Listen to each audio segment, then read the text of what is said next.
strawberry rhubarb. Okay. Not your mom's beer. Yeah, okay. Strawberry rhubarb. First of all, that sounds girly. Second of all, that sounds like something that's from, like, Prairie Home Companion on NPR. Strawberry rhubarb beer. Like there's one of those cheesy songs that they would do about it. Did you ever watch or listen to Prairie Home Companion? Little House on the Prairie, but I don't know. Prairie Home Companion? Garrison Keillor. Keillor. You don't know who Garrison Keillor is? No. Jesus Christ. I didn't like watching. It's like you have no awareness of anything outside of the Brad bubble.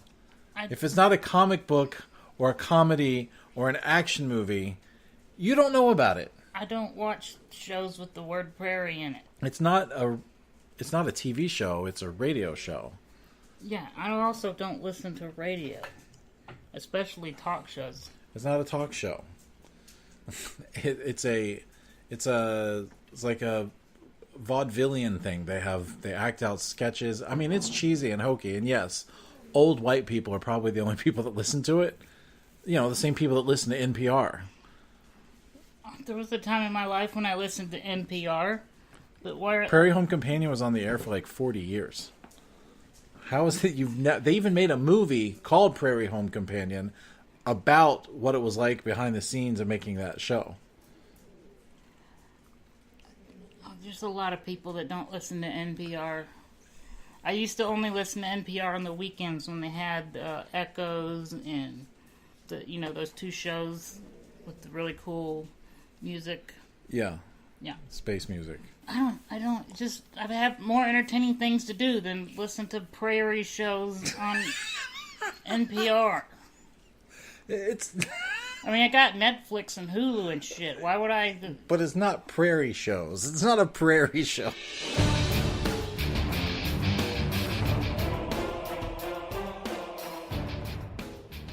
Why is the word prairie in it? Look, I'm not saying you have to listen to it. I'm not shocked that you don't listen to it because why would at this point would I be shocked? I'm just the lack of awareness of anything outside of your 3-foot space. You just don't know about it. Why would I? If I'm not interested in it. Because it's in the world. I'm interested in all kinds of things. I'm interested in... You're not interested in half the stuff I'm interested in. Listen, though, I'm aware of all the stuff I'm not interested in. Kanye. Donald Trump. There's all sorts of things I'm not interested in that I'm aware of.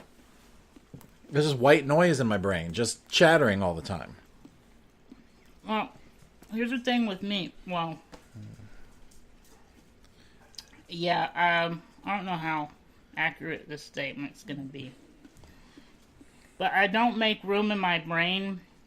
Like, if I don't care about it, I'm not going to remember the name of it. But then again, I don't remember the name of things that I do care about. You don't. I don't. You don't remember anything. I mean, I walked in the door 10 minutes ago, and you said you're earlier than you said you were going to be. I said I was going to be back between 5 and 5:30. I looked at my watch. It's 5:03. Yeah. It is right exactly when I said it would be here. Yeah, but you kept saying more like 5:30, so I thought I had 10 more minutes to finish up something. Yeah, but still. I wanted to be sitting in here when you walked in the door. But, anyway. You want a tater tot? No. You've touched them. No, I haven't. I don't want to get Brad germs. See that fork? I used the fork to get them off the thing. All of those are way too close to ketchup. Another thing I'm not interested in. One that's further away. You won't eat them anyway. No. I've offered you every time I make them, you don't eat them. Well, Brad, I did eat something you made the other day, and it took me 90 minutes of watching you try to cook it. What'd you make? Eggs and hash? Corned beef hash. Corned beef hash. That took you an hour and a half. Well, I made the entire thing of eggs. Yeah. Eggs take like 10 minutes to cook. It took you 30 minutes to crack the shells. That was too much for me. I couldn't watch any more of that. I was trying to... I didn't want... If you were going to eat them... See, I'm okay if I get some random eggshells in my eggs, but... Yeah. It's not acceptable if someone else is eating your eggs, so I was trying... Yeah, but you know how many times in my life I've gotten shells in an egg from cracking it?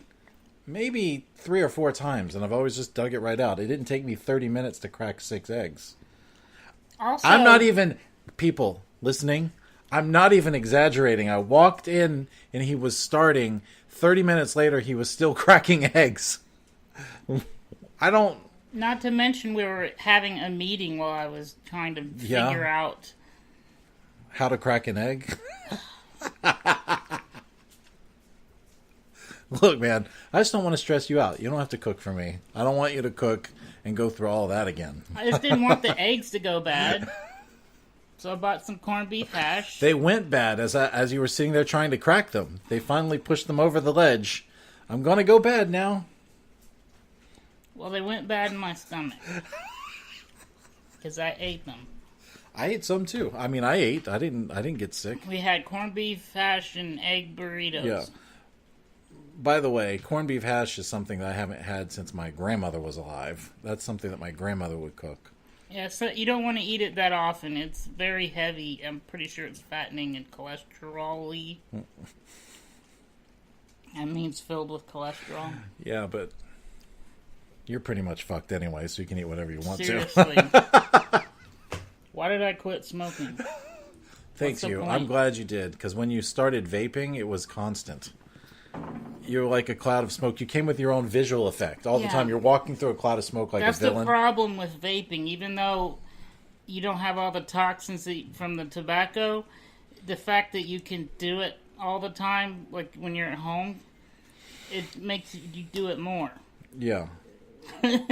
More and more and more and more. You were like a chimney top, like every time. Yeah. I'm proud of you for quitting. I'm proud of you for quitting. And then you started up again. I was like, oh shit, I thought we were over. I thought that we were done with this. And then you quit again. Yeah. Yeah. So now you've quit twice. Well, I weaned myself off. Yeah. The first time I was having rage issues. I was like, okay, come on. I need to lower the dosage before I get off, because I'm not going to be hitting things and screaming. And you found a way to make fun of me, which I'm sure everyone listening is so proud of you. Yeah, they can't. Yeah. If they could see me, if they could look at me while you're making fun of me, they would feel bad and think you're an asshole. Yeah, well, maybe. Welcome to Movieisms. Yay! Yeah. We've now made Movieisms a cooking show where we're going to be discussing eggs. How not to cook? Yes. Brad's tips on how not to get eggshells in. Well, next time I'm going to do both at the same time. Not the unfortunate thing. It took so long because I cooked all the eggs first, and then I cooked the hash browns, then I cooked the corned beef hash, and then I cooked hash browns, and that took like an hour altogether. Yeah. I could have cracked those 6 eggs in less than a minute, though. It wasn't 6. It was like 10. No, it was like 8 eggs. Okay, 8. Yeah, 8 eggs. Still, I could have cracked those 8 eggs in about 30 seconds. Well, why didn't you? You wanted to do it. You just kept asking me questions and had the meeting go. Anyway, so this episode is not Venom, as we so previously advertised. I'm avoiding it. We still... Because it's going to make me angry. We still haven't seen it, so we might get out to see it tomorrow. We decided to see a movie we knew we would like. Or we had higher hopes of liking. Well, yeah. What was it? Bad Times? Bad Times at the El Royale. Finally, we saw a good movie. Finally. So, first of all, it's written and directed by Drew Goddard, who wrote Cloverfield, the original Cloverfield, the first good one. 10 Cloverfield Lane was the second good one. Second one was the best. Second and last good one, yeah. And third one was what the hell is going on? It's so I think he also directed Cabin in the Woods. Cabin in the Woods is awesome. Yeah, that horror movie. I'm looking it up right now. Cabin that horror movie that had the best final act, man, where all the demons got out of the. Oh, dude. Yeah, that was like a horror movie fan's dream. I can't, because when you see a lot of horror movies and you're like, oh man, they just got so close. I wish they had done this or done that. That movie did that. It was like, because they tease you with all those monsters, and then you think, oh, I want to see that one. That one looks cool. And then they're like, okay, we'll let them all out and they'll kill everyone. The coolest part is when he directed that and co-wrote it with Joss Whedon. The coolest thing about Cabin in the Woods is like that last 30 minutes when they literally take the elevator down and they have to fight their way. It was just cool. It was just cool. Yeah. It was also cool because it had little bits and pieces of every classic horror movie, like Hellraiser and werewolves and vampires and demons. And you know what I liked about it? It was just a great movie that came in, did its thing, and got out. And they asked him later, is there a sequel to the movie? And Drew Goddard said, have you seen my movie? It ends with the world, it ends with the world ending. Yeah. Like, how are we going to make a sequel to that? So I like that, at least up until now, they've stuck to that, and they haven't let it get sucked into a franchise machine. It's like, very rarely nowadays do we have, like, especially a horror movie that comes out and doesn't have 20 bajillion sequels that are never as good as the first one. But that movie would have been perfect for sequels because they had a warehouse full of different kind of monsters, and it could have been, different people, different scenarios every time. Could have literally been anything, but they got in and they got out. I like that. Just an entertaining movie that leaves you wanting more. We don't get that these days. We don't get movies that leave you wanting more, because then if they leave you wanting more, that means there's a sequel coming out next year. And then they're going to leave you trying to leave you. But over time, I just want less and less. I don't want more. I want less and less. Like my favorite TV show ever, Breaking Bad. I would be happy if that show was still on the air. Yeah, but I was so happy that it ended when it did while it was still good. It just left me going, I'm going to miss you. I was just starting to think, I'm not sure how much longer I can watch this right as they were doing the last season. Yeah. And then it was like, yes, that was awesome. Anyway, that's not what we saw. We saw Bad Times at the El Royale. So Drew Goddard wrote and directed this movie, and it's very the tone. I had a feeling it might have this tone of like a Tarantino film, That's or like what we were hoping. Not really like the tone of a Pulp Fiction, but it's broken up in chapters like a Pulp Fiction, and not necessarily out of sequence, but just like you find out about someone as you need to, kind of like the way Lost would do. When they throw in a flashback to reveal something, and then you snap back to the present time. It reminded me of, was it Reservoir Dogs? The way you end up with everyone standing in the room. But even his latest movie, Hateful Eight. Yeah, where you see all the characters all in the one room, and you've gotten introduced to everyone, and then you know, okay, they all have different stories, and things are going to go to hell. Okay, so the movie stars probably my favorite, if not second favorite actor, Jeff Bridges. Cynthia Erivo, Dakota Johnson, Jon Hamm, Chris Hemsworth, Kaylee Spaney, Lewis Pullman, Nick Offerman for a very, very, very brief moment, and a handful of other people. I'm making sure we mentioned all the people that people might recognize. You skipped the bellhop. Oh. Yeah, the bellhop was a new guy. That's this guy, Lewis Pullman. No. Anyway, so basically it's this hotel that I want to look it up. I'm not even sure if maybe the El Royale. I was going to ask you if it was real. Like it's a real neat place. Idea. So there's a bi-state hotel that takes place. Half of it is in Nevada and half of it is in California. And it was kind of a gimmicky thing in its heyday, where people would come and stay. You could pick the Nevada side, or you could pick the California side. And but apparently this hotel, and we're not revealing anything that's not in the trailer, because in the trailer they mention how people are watching them. The hotel, Jon Hamm character, who we won't really. I don't even want to talk about it too much because everybody's got secrets, so we want to be careful about what we say. Anyway, it shows Jon Hamm's character in the trailer going back there. Right, but it doesn't say why. Yeah, but so we can't say why. But he basically shows up, says he's a vacuum cleaner salesman, and he is staying at the hotel. At the same time, Jeff Bridges shows up dressed like a priest with a singer who is also trying to rent a room at this hotel. Yeah. Which the conceit that everybody shows up at this basically abandoned hotel at the same time seemed a little weird to me. Like, why was the thing... Like, it seemed like it was an empty hotel, and then everybody showed up at the same time. They tried to make the point that because it was so cheap, that's why everyone had the thought to go there. Yeah, but at the same exact time, it was basically empty until those 4 or 5 people showed up for that one night. Yeah, it's possible. It didn't seem out of the blue to me. But anyway, I mean, if you're a hotel and you're sitting there for a long time, you'll get spurts where a bunch of people come, and then you go a long time with 1 or 2 trickle in.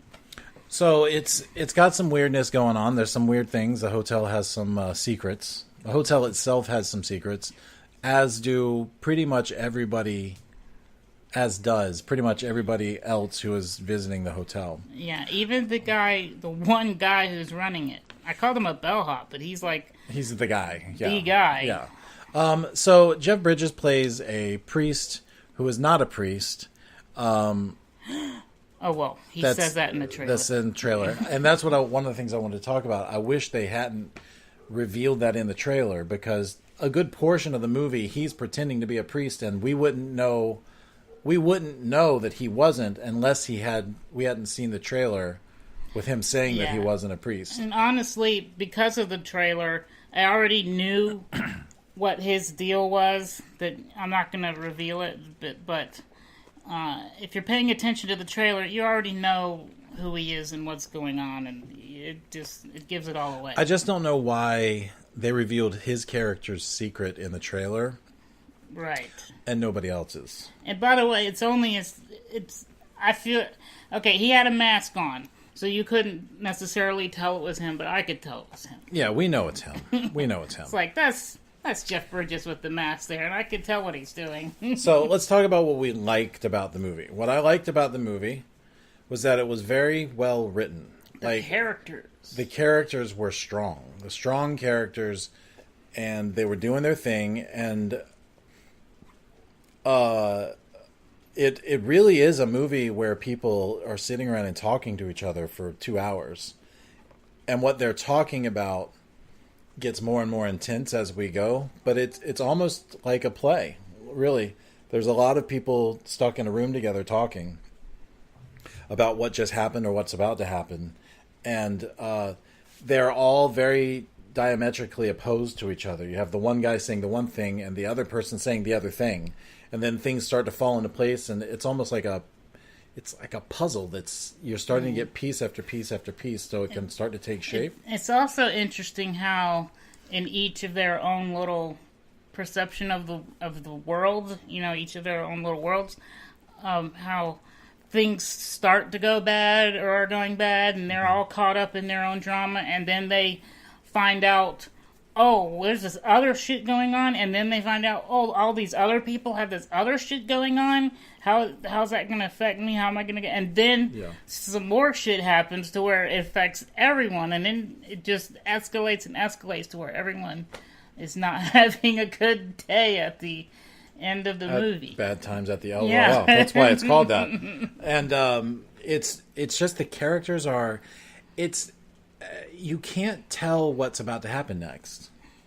Very often, you kind of get a feeling for this person's lying or that person's not lying, but you can't tell what any of it means until certain pieces are revealed to you as you go. And they're revealed to you out of sequence.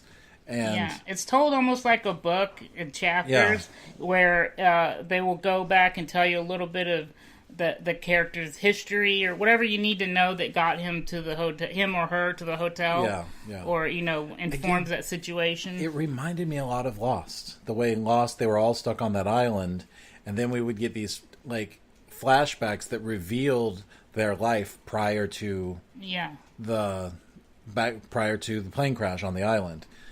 This movie is they're all stuck. The island is El Royale. and the flashbacks reveal their life prior to coming to this place, the El Royale. It had sort of to me, it felt like, I almost thought that the El Royale was going to be mystical in some way, almost like a Twilight Zone episode where everybody's just sort of stuck in there. You know what I mean? Yeah. It didn't really go there, but it felt like that at times. Like there's something like mystically sucking these people here, and they were going to have to... There's an episode of The Twilight Zone, which they redid on an episode of Felicity, where people somehow are stuck in this box that they have to get out of. I don't remember the name of the episode, and I do not remember much about the episode, but they're all in the box, and it's them trying to figure out how to get out of the box. And since the hotel is out in the middle of nowhere, and people are not who they say they are, they're stuck in the box. And they're trying to figure out how to get out of the box, but they can't. You don't mean a literal box, you just mean a confined space. Well, in Twilight Zone, they were literally in a box. In that Twilight Zone episode, it was literally like a room or a box with white walls, and nobody could figure out how to get out of it. Oh. So, it was like one of those weird Twilight Zone things. Sounds like one of the Trapped in a Closet episodes of every TV show where you need to save money because you spent too much on the other episodes. So you just trap everyone in the closet or the box and do the whole episode with one camera. They do, and I'm trying to remember what they call those. For sitcoms, they call them clip shows, where they do like a best of, like a highlights show. I've heard them called Trapped in a Closet. There's some other name, and I can't remember what it was. It's always people trapped. Somehow the door gets closed behind them, or you're stuck on an elevator or something. Stuck on an elevator, yeah. So this movie is very much that. Like, you get there, and then you don't leave there, except in flashbacks, and you start to figure out that, oh, he's lying, she's lying, he's lying, he's lying. Like, everybody's got something that they're trying to hide. And even though you get the feeling that that's what it's going to be, even from watching the trailer, I did not feel bored by it or like I was predicting it or able to anticipate what was going to happen next. You knew something was going to happen, but you didn't know what necessarily. Yeah. There's a character that doesn't show up until 3/4 into the movie that the movie wouldn't even happen if that character didn't exist. You know what I mean? Yeah. So, like, there's no way for us to even know that was going to happen because he wasn't there. And a lot of times when they reveal a secret twist character that you don't know of before, you feel kind of ripped off by the movie. Like, oh, how am I supposed to even anticipate this ending because that guy wasn't there? But this is different. But since it's told in chapter mode with the different characters' flashbacks, okay, it just falls into place. Yeah, you see him before he comes because of a flashback. Yeah, but you don't know what that has anything to do. Now, by the way, I did want to say, we can't say who that guy was. I mean, you pretty much know from the trailer, but okay. Then I'll talk about who I want to talk about later, so maybe people won't connect the dots. Okay. Well, thanks for telling them what you're about to do. So it's very well written, very, very smart, very well acted too. All the performances in the movie are strong. The directing is good and solid, and I think it takes guts for a director to sit there with all these actors and just put them on screen and have them talk. Without being compelled to have an explosion here or there, without having some sort of like murder mystery happen inside the hotel. You know, it's not that at all. It takes guts to sit there and say this movie is going to be what it is, and just hang out with us for a couple of hours, and you'll trust me, it'll be fun. We'll get there, but for now, you're going to sit here and listen to these people talk about whiskey. You know, or Jeff Bridges talking about how his memory is failing him. You know, it's like that scene went on for like 5 or 10 minutes, and you're like, outside of these two characters, something is about to happen to them. This conversation has very little to do with like the plot of the story, except for character development. But it does have a lot to do. It ends up later. It's just character development, though. It's great. Yeah, you made me. I was thinking while you were saying that this is such a Pulp Fiction movie because, I mean, they didn't have like a Samuel Jackson character that was as dynamic as him coming in and just preaching the Bible, but there was, almost there was, sort of, in a way. Yeah. When I say it's a Pulp Fiction-like story, I just mean it's told out of sequence. It doesn't have it's not as showy or show-offy or clever about itself. It's just, you know what I mean? But I really, you know how there was the mysterious glowing thing in the case that everyone's trying to get? Well, the tape that they found, the film strip. Yeah, the film strip. Yeah. Everyone's looking at it saying, "Oh, you know." To me, it was like the mystery box. It's like clearly influenced by Pulp Fiction, and clearly influenced by that. The movie feels like a pulp novel. Mm-hmm.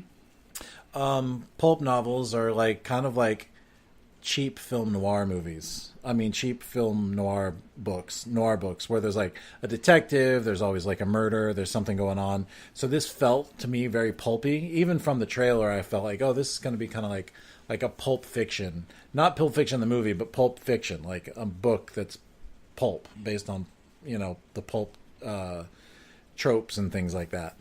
Mm-hmm. And it was just a very well done version of that. One of the things you mentioned was how interesting it is to watch people do something and get a weird feeling about them and then find out that they're completely full of shit and they're just lying, and how you can go back and think about it and realize that that's why it didn't seem right, because he's full of shit, he's lying, and you get the feeling way back that like he's being inauthentic in that moment, and now you know why. Yeah, I was telling you, I won't say who, but there was a character that kept emphasizing, I'm this, and then it was like a poker tell almost. And I was like, okay, he's really painting it on thick about who he is and what he's supposed to be and what's in the box, and or in his luggage. Just making sure everyone knows. So I knew. I was like, okay, he is not innocent. He's inauthentic in that moment, right? And he's laying it on thick because he's full of shit. Yeah, it's not a he doth protest too much, but like a he doth. He did protest too much. It's like when someone calls you 11 o'clock at night or something. I don't know why people are embarrassed to act like they're asleep. But you're like, hello? And they're like, sorry, did I wake up? No, man, I'm good. I was just sitting here, I was watching TV, and then this, anybody who wasn't asleep is just going to go, no, man, I'm still up. Yeah. But somebody who's trying to pretend like they weren't asleep, why is it so embarrassing for someone to call you and wake you up? Yeah. For you, they should be embarrassed. They called you, but for some reason we feel compelled to, I'm fine. No, man, your voice goes up an octave and all sorts of stuff. Well, what about you? You like to drink? Do I like to? Do you black out when you drink? Yeah, I mean, when liars get defensive. That's true. Yeah. No, I agree with you. No, I believe you. But you know what that is though. That's part of our pop culture now. Is that response? Yeah. Do you like to drink? What about you? Do you? Well, I'm not on trial here, motherfucker. I didn't rape some woman and try to sit here and lie about it and blame it. Yeah. But it's so obvious when you see it. It's so obvious. Yeah. That guy was so full of it. Anyway. Yeah, you had also mentioned Chris Hemsworth's walk. Yeah, I was just complimenting how great the writing for the characters was, but also how great the performances were, because I was saying, look at how he's walking. You can tell everything you need to know about his character by how he's walking. Yeah. Yeah, before he even says a word. Yeah. Yeah. He's just walking in this, I just took a lot of ecstasy, but also it was LSD back then. Okay. LSD or acid or something. But he was also like, I'm also king of these people. I'll do whatever I say. And yeah. It was funny because he was just like touching himself it's like, okay, so he's in love with himself. Yeah. And then he wants everybody else to be in love with him. Yeah. It's very, very cool because of all of that. And Chris Hemsworth, I got to tell you, I don't know much about him except for Thor. But he was actually, and I've enjoyed watching him as Thor, especially in the more recent movies, especially like in Thor Ragnarok, which is a movie I didn't really like, but I liked him in it. And in the most recent Avengers film, where he's basically stuck with the Guardians of the Galaxy for a good portion of the movie, and he falls right into place with the timing. Sweet rabbit, he's funny, and I've enjoyed watching him. Maybe find his voice or find his sweet spot or what he does well. But he's clearly a very physical actor. So since this character isn't swinging a sledgehammer or whatever it is, he's still a physical character. He still seems to find his performances through the physicality of the role. You mean by walking around without his shirt on? So you can see his crotch V? I was telling you how angry it was making me. I'm like, put a damn shirt on. I don't need to see how that little arrow in your crotch. Brad, haters gonna hate, man. I guess. You're telegraphing your insecurities. I want to be sexy too. I want a crotch V. That's it. I'm gonna go shave after this. My entire body. How about we change the subject? I might. Who knows? I might have some. A 2-pack or a 4-pack. Everybody has a crotch V. Most of our crotch V's are hidden under layers of fat. Though. Yeah. So I have a fatty V. What? No, that didn't come out right. Never mind. Edit that out. I have a fatty V. Forget it. I did not say that. I'm eating a tater tot. Go ahead. I have a fatty V. So you're referring to your vagina? Crotch V is what I was referring to. Vajayjay. A crotch V sounds like a vagina. Okay, whatever. So, no, but I feel like maybe Chris Hemsworth finds his performances through the physicality of the role. At least in this one, it looked like he fell right into place, and he was very committed to the physicality. The movements of the character might be how he it seemed to be very grounded in the physicality. One of the way he connects with his character, right? Because I don't know how trained of an actor he is. I really only know him as Thor. I don't think I've ever seen him in anything else.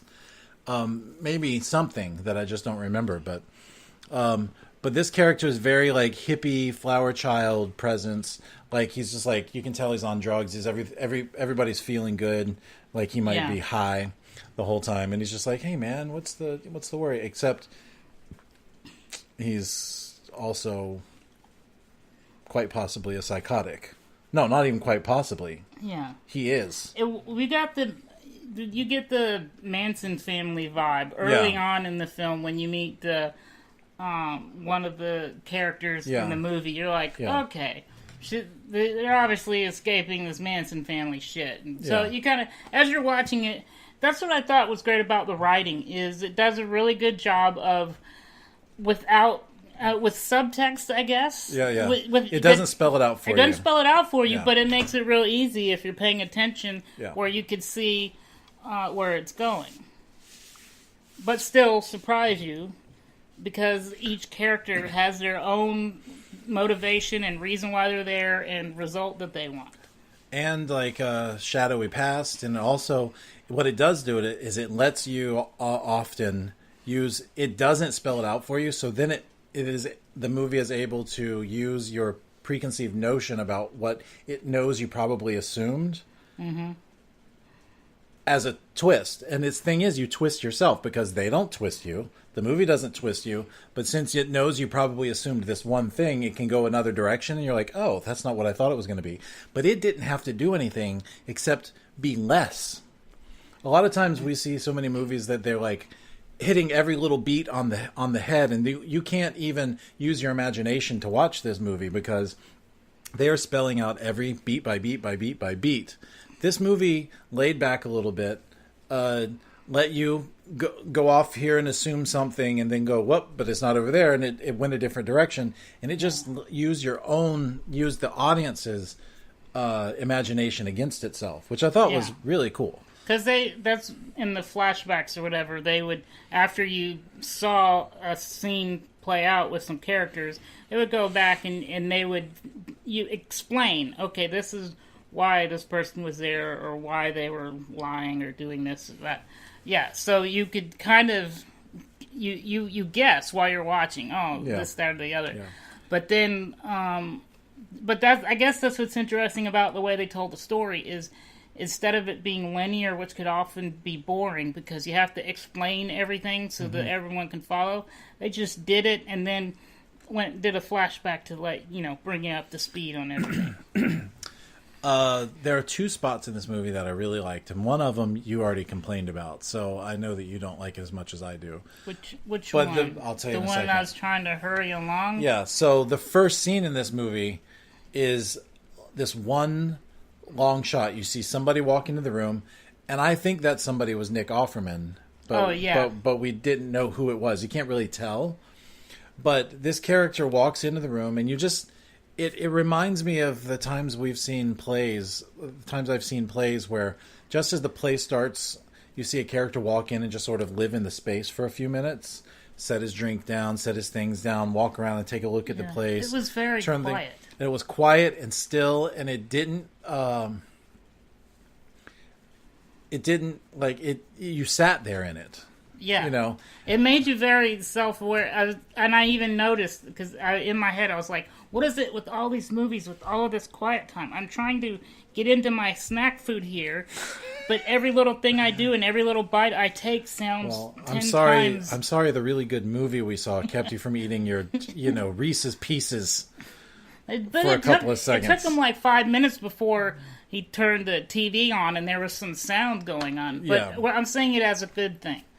Yeah, but it just sat there. The camera didn't move. It didn't go anywhere. It just sat there, and you watch this person. You're like, okay, something's about to happen. You feel like something's about to happen. You don't know what it is, and then what happens eventually happens. So that's the very first shot scene of the movie. Okay, there's another scene later in the movie when you kind of get the idea of what's going on. You kind of know what's happening, but actually, the way they did this. You don't know if they know what's happening or not, and you don't know what these people are up to as you're watching them.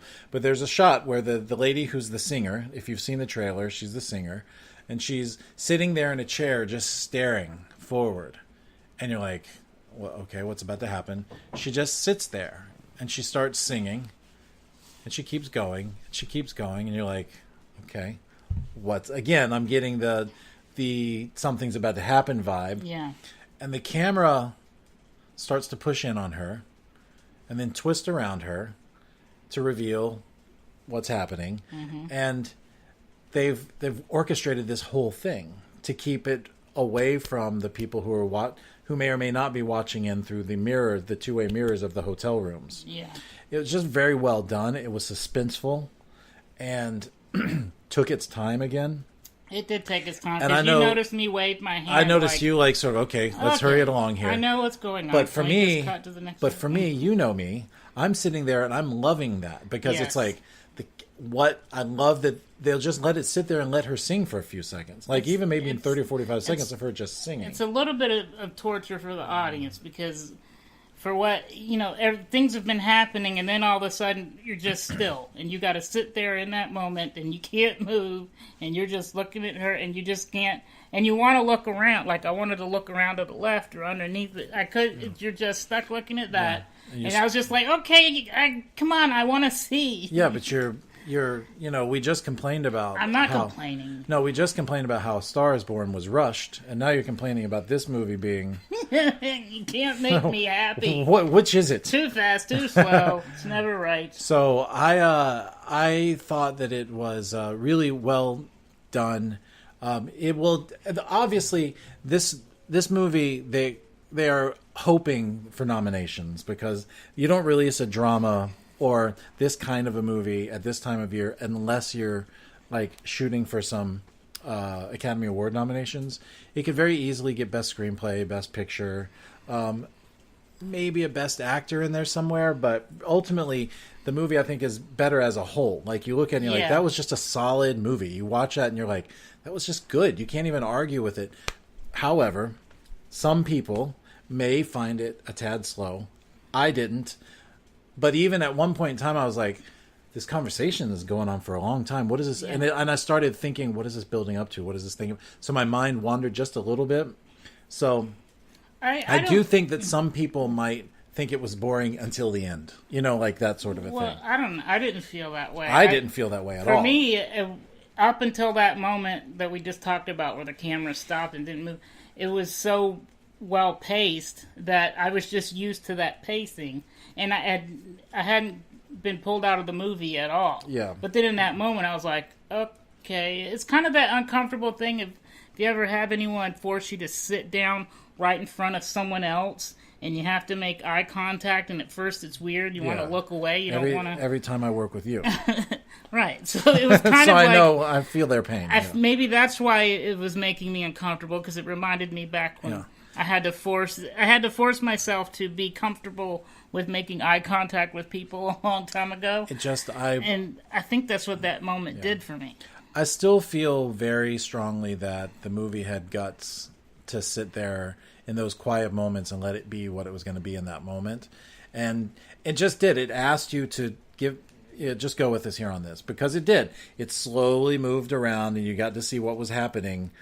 But it was all part of the build up to the suspense of that thing. And the thing is, it wasn't even done through editing tricks or anything. Like, there was editing in the movie, but in that moment, it was all just in camera. Everything was perfectly timed in camera, so that the suspense was all like practical effect, I guess you could say. It was like actors, camera movement, angles, performances. It just was like real classic traditional style filmmaking that I loved. I loved, and they shot it on film. They didn't shoot it on these digital cameras, which, I mean, every movie I've ever made has been shot on a digital camera. So it's not like, I don't think it's like a real movie or anything, but they shot on real film. I would love to do that at least once, if possible. Yeah. Before I leave the earth. That would be oh God, we better get on that. You're starting to check. Looking at you. every time I get a look at you, I'm like, he's checking out, man. His body is like, he is not long for this. He's not long for this earth. Literally not long for the earth. I'm short for this earth. Yes. Oh, so is there anything else you want to mention? No. I got Chris Hemsworth's performance, and I wanted to compliment the character writing.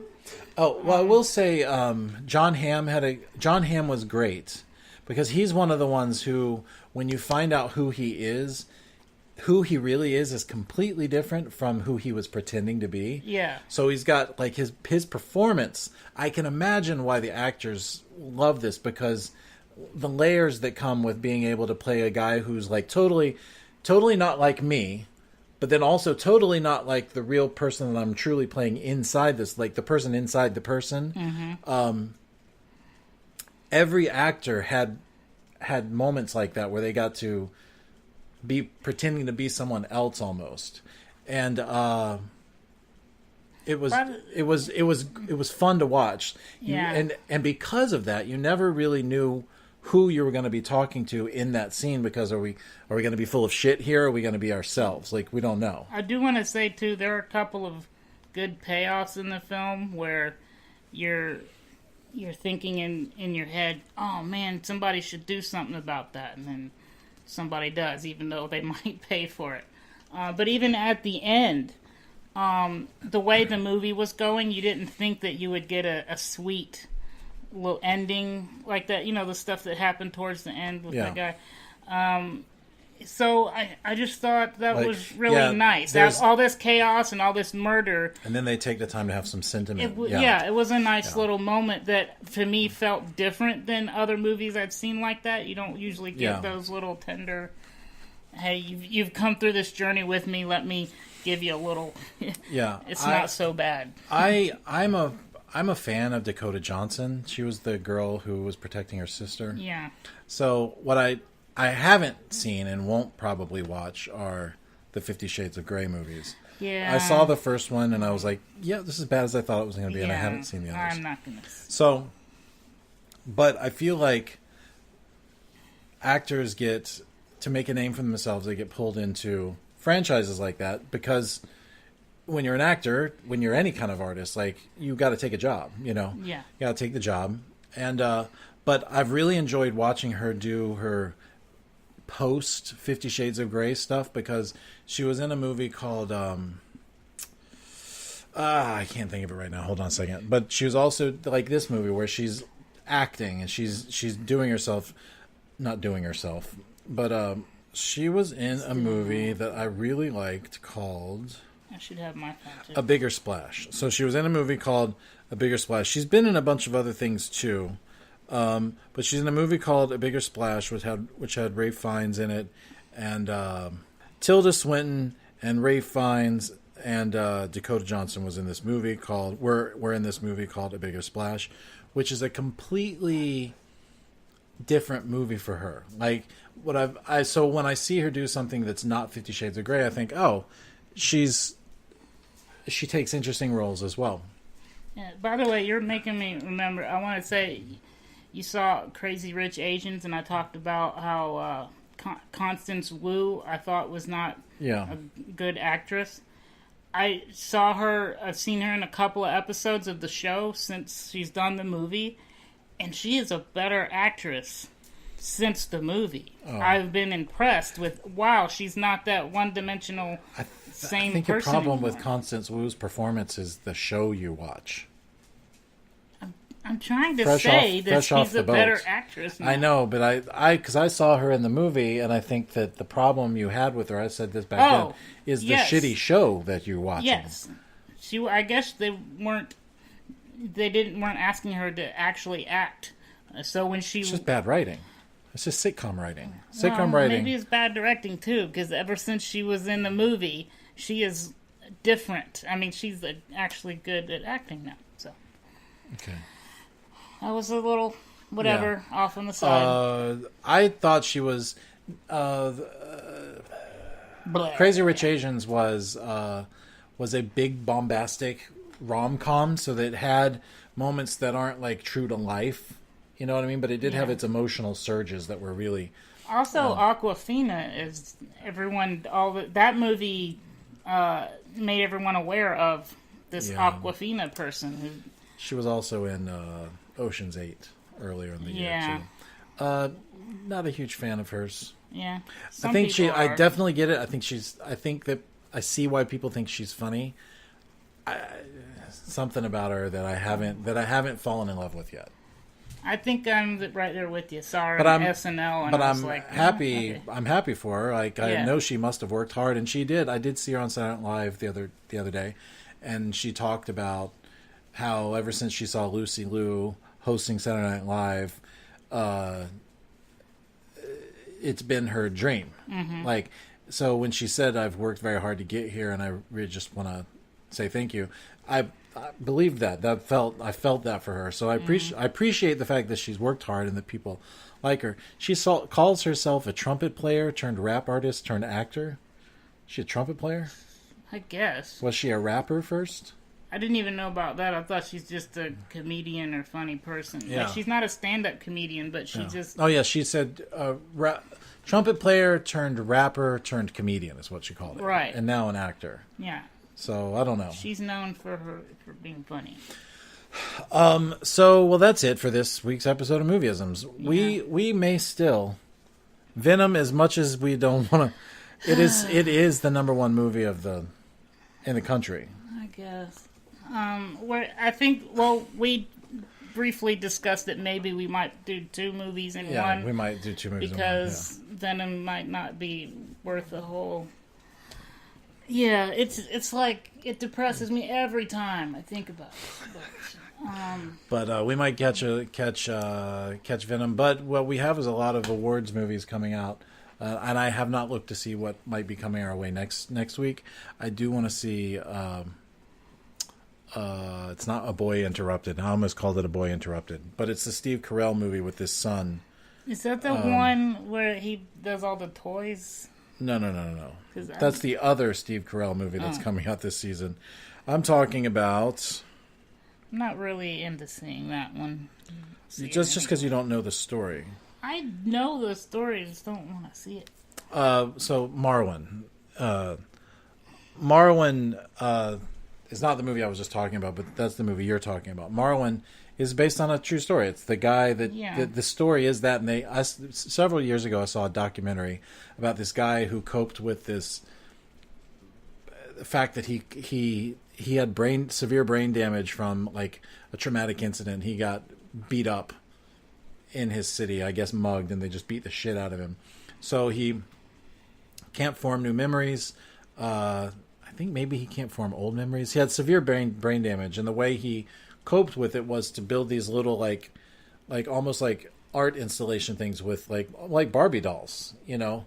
And he would put them in these little scenarios, and then he would take pictures of them. And the art was the photograph he took of the models. So, but there was a documentary. I can't remember what the documentary was called, but it was Marwen something. And so now they're doing Robert Zemeckis is doing a movie. So Robert Zemeckis directing the film should make you want to see the movie altogether, because this guy's Forrest Gump, Back to the Future.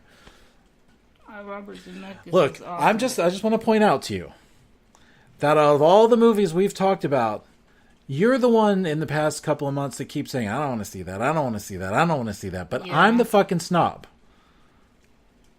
Hey, Brad, you want to go? You want to go see First Man? How many Moon stories do I have to see? Blah, blah, blah. Well, I want to know, how many comic book movies do you have to see? How many stupid action movies do you have to see? How many bad movies that you think, well, at least it was fun watching, do you have to see? Yeah. I don't know. If you know... Okay, and I've seen this with you, where there are certain movies that you just know you're just not going to be its biggest fan, even if it's a great movie. Yeah, but since I love going to the movies, I will sit down and watch a large portion of them. Yeah, I just know that story. I've seen all the documentaries. I've seen every which way in and out. Yeah, but I'm going to see it anyway. It just wasn't... Well, it's a biopic. I wasn't looking... On my list of movies, that would be like... Venom is above. I want to see... Yeah, probably just barely above it. Well, I've been wanting to see it. But the thing about First Man is it's a biopic, not a How We Got to the Moon story. Which makes me want to see it better. It's definitely more of a character study of Neil Armstrong than it is a How We Got to the Moon. Yeah. So the How We Got to the Moon parts are sort of like the little dramatic climaxes and conflicts in his own personal life. So it's told through that. I saw it. I'll wait till we do the Venom thing so I can talk about that and you can talk about Venom. So that's it. I do want to say that if you are listening to our podcast and are a filmmaker, we have another podcast that we do called Film Reverie. It's been a while since we've done new episodes, but... By the way, go ahead. Starting this week, and for the next at least 10 to 15 weeks, we're going to have new episodes of that show talking about filmmaking. Like, not just it's not just me and Brad. That show we do interviews a good portion of the time, and we talk about our own filmmaking a good portion of the time. So if you're interested in filmmaking or how to get a movie made, go check that out. We're about to start a whole series on screenwriting, like basically building up to what kind of story you want to write and how you write that, and then how to develop characters and things like that. Basically, our philosophy and the way we treated how we got a movie made. Even if you saw one of our movies and didn't like the movie, we at least got a movie made. And if you don't know how to do that, that's what we're going to be talking about more than anything. Peppered with our little philosophy on how to develop characters and stuff like that. We have 20 years of writing experience, studying human behavior, and we're going to share. We're just going to share. This is what we know. This is what we've learned, and take it or leave it. So it's Film Reverie, film, Reverie, and we're in the iTunes store. There's already 55 episodes up from previous episodes where we talked to 55 different, not 55, but we talked to 40 or 50 different filmmakers over a couple of years. Yeah. And it's been on pause for a while we made our own movie, but we're getting it back started up. So, one last thing before we go, I want to mention there's a documentary that I told you about. I saw on Netflix about a guy who actually built a Peeping Tom hotel, a voyeur hotel. Okay. It's called Voyeur on Netflix. Okay. It's a really good documentary. I think I've come across that. Just because it reminded, the movie we watched reminded me of this, because there's like 2 or 3 times we're like, is this a pervy hotel or something? And so yeah, this is a pervy hotel. Yeah, they keep saying this is a perv hotel. Yes, it is a perv hotel. So Voyeur on Netflix, it is very intriguing, because this guy just admits everything, just talks about all of it. Is it Brad intriguing or intriguing for other people? Because you know how sometimes you like things that nobody else gives a shit about. Morbidly curious, you're morbidly curious, I guess. Yeah, morbidly curious. And not that it's morbid, but you're just grossed out by, oh my God, but at the same time, tell me more. yeah, because you can't believe the guy's just talking about it. Yeah, okay, I'll check that out. That's right. That seems right up my alley. Especially, you mentioned that even though the movie was good, you're like, I want to know more about the hotel. I feel like there was more. So I'm saying, here's everything you want to know. This guy made that hotel. Okay, so Voyeur on Netflix. Yeah. You contributed for once, Yeah, Brad. I did good. You did good, kid. Woo. Woo. You like your ice cream cake? Well, that's it for this week. We will see you next week. Again, check out Film Reverie if you're interested. Hit us up on Facebook, Twitter, Instagram. I'm Becca Meyer. He's Balding Ewok. Balding Ewok. Balding Ewok. And until next time, we will see you at the movies. The end. Movieisms is a production of Super Mega Ultra Entertainment and is produced by Michael Beckemeyer and Bradley Kingston. If you'd like to find out more, follow us on Twitter or Instagram. And make sure you click like on our Facebook page, which is facebook.com/movieisms. If you're enjoying this podcast, please take a moment and give us a 5-star review in iTunes. It only takes a minute and it helps us out more than you can imagine.